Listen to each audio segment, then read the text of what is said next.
Hey, I'm back.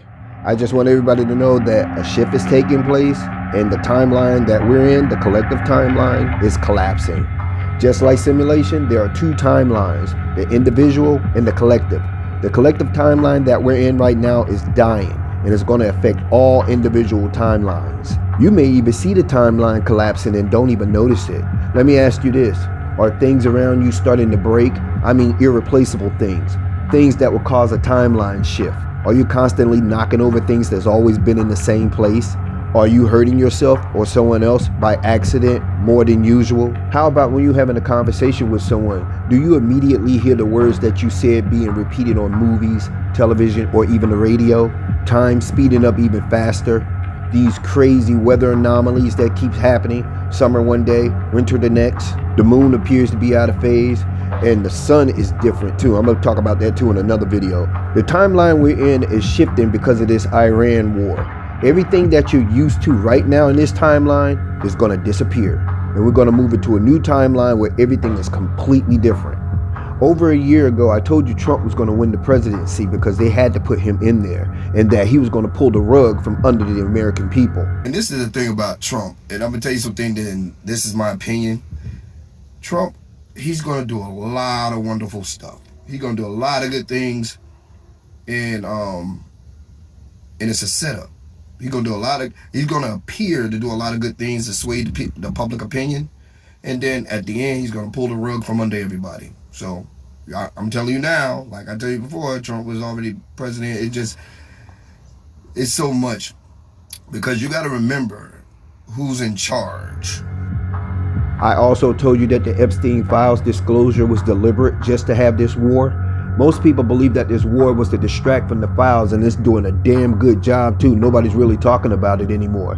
But the files was an excuse to use to start a war. There was no real reason to start this war but to use the Epstein crime files to take people's eyes off the real reason. That this war was already planned but didn't have a good enough reason. Listen to this video from 1997. This is not prophecy but prediction. If this was predicted 27 years ago, somebody knew something. Okay, here's the list. This is an abbreviated list. I could have made it much longer. You know I can. I didn't. Okay, you ready for the list?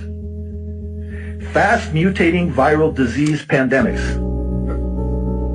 Genetically developed vaccines. DNA database tracking. DNA chips. Get this one. 1997, gene-based pharmaceuticals. Transmitting genetic instructions for a disease process. How about this one? You ready for it? Wait for it. Artificial intelligence to determine gene patterns. 27 years ago, who had heard about AI? Apparently they had. How about this one? Robots for doing genome sequencing. And then, this one blew me away. Using recombinant DNA for making spike proteins. 1997? It gets even worse. Smart homes. They have a whole chapter on smart homes / smart cities. This one will absolutely floor you. It did me. In 1997, and this is, you can do the word search and research yourself. They predicted, not 2025, but by 2020, that people would be working from home virtually. Come on. Nuclear devices causing widespread contamination. Nanotech devices. This stuff was never even heard of. Digital currency. And last but certainly not least, vaccination programs. I'm sorry, I gotta chuckle, because if I don't, I'll cry. Vaccination programs run by organizations like the World Health Organization for a global killer that has yet to emerge. First printing, February 1997. If they knew all these things was to come to pass, why wouldn't they know about this war? Right after 9/11, about 10 days after 9/11, I went through the Pentagon and I saw Secretary Rumsfeld and Deputy Secretary Wolfowitz. I went downstairs just to say hello to some of the people on the joint staff who had used to work for me, and one of the generals called me and he said, "Sir, you gotta come in and talk to me a second." I said, "Well, you're too busy." He said, No. He says, we've made the decision we're going to war with Iraq. This was on or about the 20th of September. I said, we're going to war with Iraq. Why? He said, I don't know. He said, I guess they don't know what else to do. So I said, well, did they find some information connecting Saddam to Al-Qaeda? He said, no. He says, there's nothing new that way. They just made the decision to go to war with Iraq. He said, I guess it's like we don't know what to do about terrorists, but we've got a good military and we can take down governments. And he said, I guess if the only tool you have is a hammer, every problem has to look like a nail. So I came back to see him a few weeks later, and by that time we were bombing in Afghanistan. I said, are we still going to war with Iraq? And he said, oh, it's worse than that. He said, he reached over on his desk, he picked up a piece of paper, and he said, I just got this down from upstairs, meaning the Secretary of Defense's office today, and he said, this is a memo that describes how we're going to take out 7 countries in 5 years, starting with Iraq and then Syria, Lebanon, Libya, Somalia, Sudan, and finishing off Iran. I said, is it classified? He said, yes, sir. I said, well, don't show it to me. We've been warned. I know most of you heard this song by now.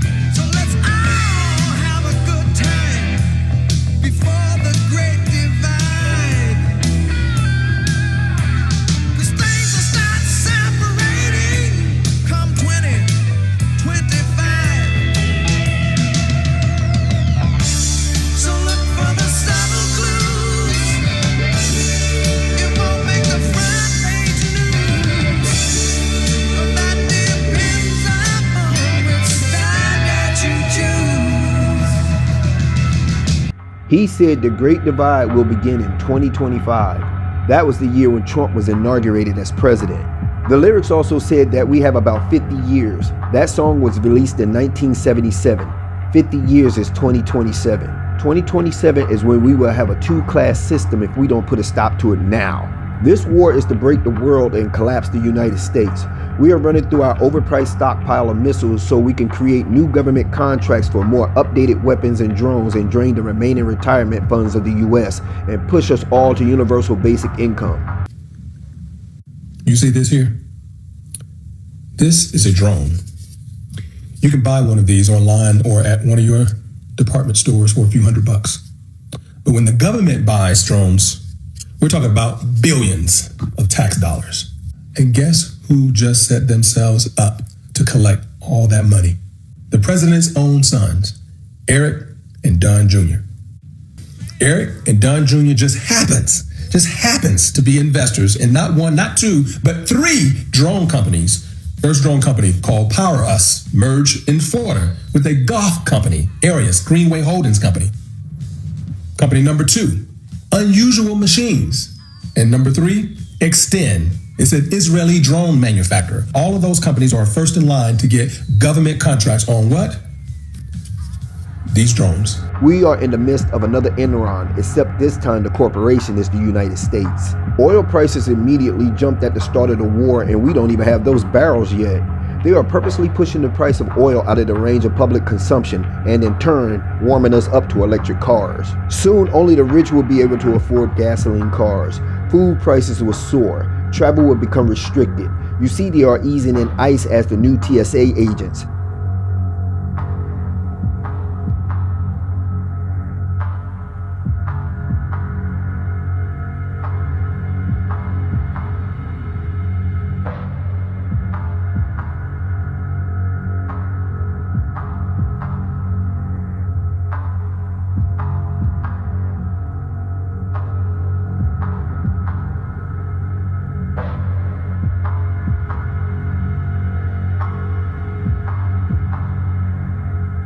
They're adding toll lanes to existing highways, deliberately causing traffic congestion. The cost of living would be so overwhelming because we are being taxed to oblivion that soon people will gladly accept universal basic income. The US, following orders of a foreign nation, attacked Iran and I believe was full aware of the outcome involving 22 nations. This might just be the last list of countries that we ever see. Over 22 nations are now officially involved in the US-Iran war, the highest for any single conflict since the Cold War. But something changed. They underestimated the full-scale attack, which is causing the timeline to shift. They didn't just attack Iran for its oil, but for its artifacts. The same thing they did in Iraq looking for weapons of mass destruction when the whole time they was trying to steal a reported Stargate. As frightening as the potential technology of Nuswabia might have been, even more frightening is the alleged discovery of an ancient Stargate in Iraq. When we return, the desperate rush to secure the Iraqi Stargate will be revealed. Current theory on the Iraqi Stargate places the device beneath the ancient Sumerian city of Ur, the first great city of the world. It is also the site of the Sumerians' grandest temple, called the Great Ziggurat. In 1922, the British explorer Woolley was sent to Iraq to explore the ancient city of Ur for artifacts. But legend has it that what Woolley found was not just an ancient city, but an entire ancient complex, possibly housing a Stargate. Then again, maybe Iran's in on it. I keep saying they all working together to get this one world government. This war is not what you think. This war is to implement the beast system. I'm gonna prove that all sides are involved and they're deceiving us. They're killing Americans, they're killing Iranians, they're installing the beast system and you don't even know it. Don't believe me? Check this out. So here's your illusion. Look at it. Enjoy it, because what you don't know is that we are the ones who installed this fucker anyways. He already works for us as we put him there. Did you know that? In 1953, we installed this motherfucker. And all the people of Iran used to look just like us. They were free. But we in America, we changed it and installed this motherfucker. You didn't know that, did you? Not only that, our CIA and Israeli Mossad trained them on how to torture their own people. Not only that, we sent them $1.7 billion when Obama was in office. But let me prove it to you. But before we get there, let me show you how they're destroying the world to implement this beast system and the Agenda 2030 that is a digital prison, electric cars for control, full AI facial surveillance. Let me show you the illusion right before your eyes. Then we're going to get into the evidence. So what is the goal for Agenda 2030? Reduce oil consumption and production so that we can force digital world electric cars on the globe, or the plane, whatever you want to call it. Don't believe me? Let's look at the evidence. So we strike Iran in Tehran, destroying the oil in Iran. So in order to win the war, you take out the oil, of course. Take out the oil. Harm all the people, make them all sick. They're gonna all be breathing this shit in. So now the people of Iran, the 99%, none of these are billionaires, they're all getting harmed. Same as you Americans, you're the 99%. If you're not a fucking billionaire, don't act like any of this shit helps you. None of this helps you. You ain't in the fucking club. You're the 99% just as much as Iran is the 99%. You don't run the fucking world. Now let's look what happens after this. Oil. All the oil production is going down. Keep watching.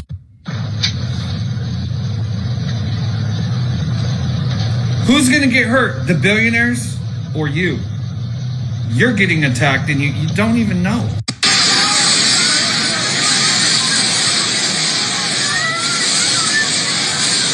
Saudi oil gone. Kuwait oil.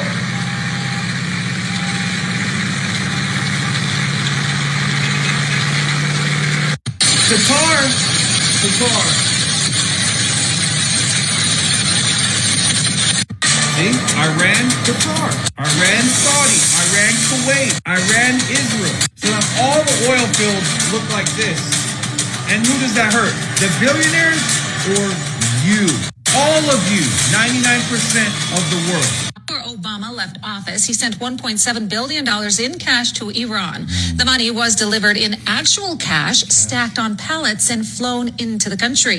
It happened in January 2016 when Obama authorized the transfer of the money to the nation known for sponsoring terrorism. I've been trying to tell you guys that the media, all the news outlets that are talking about this war, it's scripted. They're all under the same table. They're all told by the same leaders what they're allowed to say. And if you don't believe me, listen to this. Term disruption for the long-term gain. Short-term pain for the long-term gain. Short-term pain be for long-term gain. We're going to have some short-term pain with long-term gain. Short-term pay for a long-term gain. Some short-term pain, yes, but we've got some long-term gain. Short-term spike for a long-term gain. Some short-term pain for American consumers. We may have to deal with that in the short term. Short-term and temporary. Temporary, short-term pain. It's going to suck in the short term. Some short-term pain. Short-term pain. We have to focus on the short term. Short-term. Short-term, short-term, short-term, and long-term. Short-term left. Hopefully this is a short-term pain. Short-term is highly outweighed of the long-term benefits. Some short-term pain for the long-term gain. Short-term sacrifice for a long-term gain. Oh, the same phrases, the same wording, the same narrative, but completely different stations, different presenters, different countries even, right? But somehow they're all reading almost the exact same script. I'm telling you now, beautiful people, the Tell Lie Vision is channeling you to be programmed, right? It's a fake narrative that they push to the entire country. So you need to start looking for independent journalists rather than these mainstream news outlets, because they're definitely being told what to say and when they can say it. Obviously, as always, because we have a lot of free speech in this country, this is just for entertainment, beautiful people, and all of everything we're seeing on the Tell Live Vision is just guaranteed to be legit, and I'm as fictional as a dinosaur, baby. Like, you are aware that right now, Russia is helping Iran kill American soldiers, destroy American military bases. I did a video this morning where President Zelensky and European leaders are out there saying, it's very strange. We all find it very strange that strange is code word for something else. We find it very strange that Donald Trump continues to lift sanctions off of Russia, lift the sanctions off of Russian oil, while Russia works with Iran to target American military bases, key American military assets, and kill American soldiers. And Trump continues to attack Zelensky and help Putin. So yes, Russia is happening before our damn eyes right now. We had the top leadership of the Russian Duma on Thursday and Friday meet with MAGA Republican Congress members and meet with the State Department, and they went back to Russia saying that they got massive economic concessions. They're out there in the United States. They're doing it in plain view, and everybody out there in corporate news is acting like this is normal, or they just don't want to say it.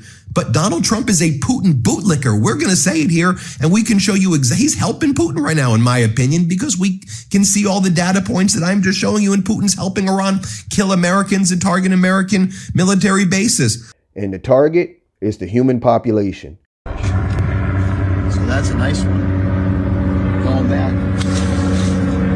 And it actually spit up a crayfish while it was eating it.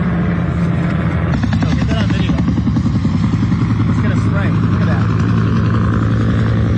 Spraying into the water.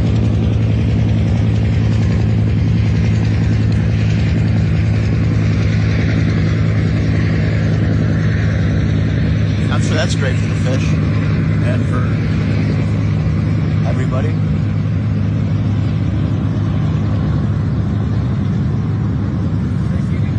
Wow. We really need to wake up. This timeline is collapsing, and we're all going to be pulled into a new one, and it's not a good one. Be prepared, get prepared. The best advice I could give you right now is to get a passport. Not to leave the country, which is not a bad idea, but the world is going to merge into one unit, and regular IDs, I think, is not going to hold any weight anymore. everybody's going to need some kind of national ID or a passport. So get your passport so you won't have to go through that trouble later. I don't know why I'm seeing that, but that's what I'm seeing. Everybody should get a passport. Anyway, thank you for listening to me. It was a short video. I put it together real quick, and it's a lot of other things I want to say, but then other things kept happening and keep changing the things I want to say. So I'm making these little short videos with like not all the information I want to give you because it's going to take me a while. Anyway, thank you for listening to me. Anyway, everyone have a great day, and I will talk to you real soon. Peace.